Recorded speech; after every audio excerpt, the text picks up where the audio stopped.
ថ្ងៃនេះត្រង់នឹងយាងមកជំរះទ្វីបលោក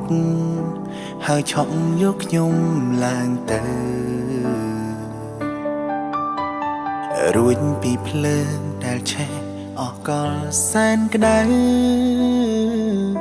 ខ្ញុំនឹងបាននៅក្បែរទ្រង់លែងមានទុំព្រួយបើថ្ងៃស្អែកខ្ញុំមានដងហាមដោដែរសូមទ្រង់នៅក្បែរបន្តផែនការលើខ្ញុំទូមត្រូវជួបឧបសគ្គរឿងរ៉ាវក្រៀមក្រំខ្ញុំសូម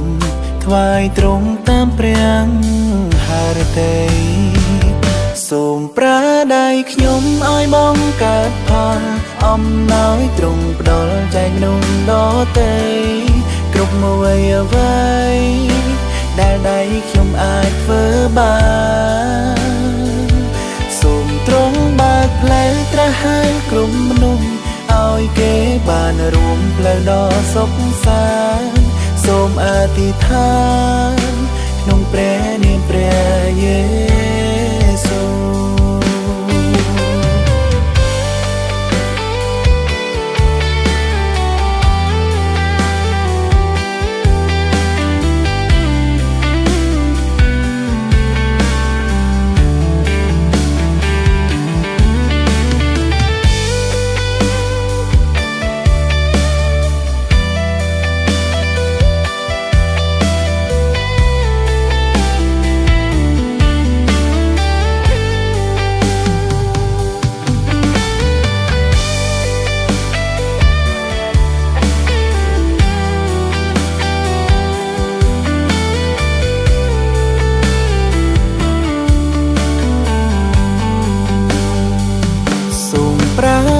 ខ្ញុំឲ្យបងកើតផល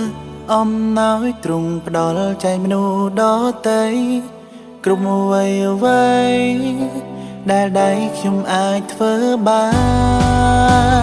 នសូមទ្រង់បើកផ្លូវត្រាស់ឲ្យគ្រប់មនុស្សឲ្យគេបានរួមផ្លូវដ៏សុខសាន្តសូមអធិដ្ឋានក្នុងព្រះនាមព្រះយេស៊ូវប្រាដៃខ្ញុំឲ្យបងកើតផលអំណោយទ្រង់ផ្ដល់ចែកនោះដល់ទេគ្រប់មួយអ្វីដែលដៃខ្ញុំអាចធ្វើបានសូមទ្រង់បើកផ្លូវត្រាស់ឲ្យគ្រប់មនុស្សឲ្យគេបានរួមផ្លូវដ៏សុខសាន្តសូមអធិដ្ឋានក្នុងព្រះនាមព្រះយេសូមអធិដ្ឋា